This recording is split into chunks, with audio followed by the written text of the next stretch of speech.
برِ صغیر پاک و ہند کے معروف صوفی بزرگ حضرت بابا فرید الدین مسعود گنج شکر کی 782ویں سالانہ عرس مبارک کی 15 روزہ تقریبات کا آغاز 2 جولائی سے ہوگا۔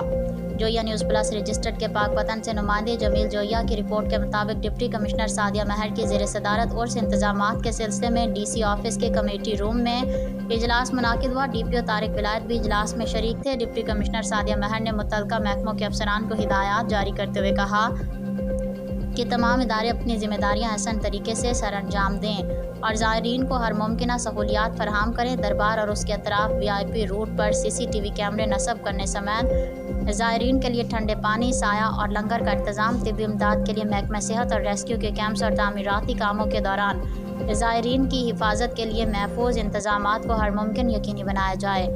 ڈپٹی کمشنر سعدیہ مہر نے ہدایت کی کہ دربار کے اطراف میں صفائی کا خصوصی پلان تشکیل دیا جائے۔ میونسپل کمیٹی عرس ایام میں صفائی آپریشن مسلسل جاری رکھے۔ میپکو کی طرف سے بجلی کی بلا تعطل فراہمی کو یقینی بنایا جائے۔ بجلی کی فراہمی میں کسی بھی تعطل کی صورت میں محکمہ اوقاف متبادل جنریٹرز کا انتظام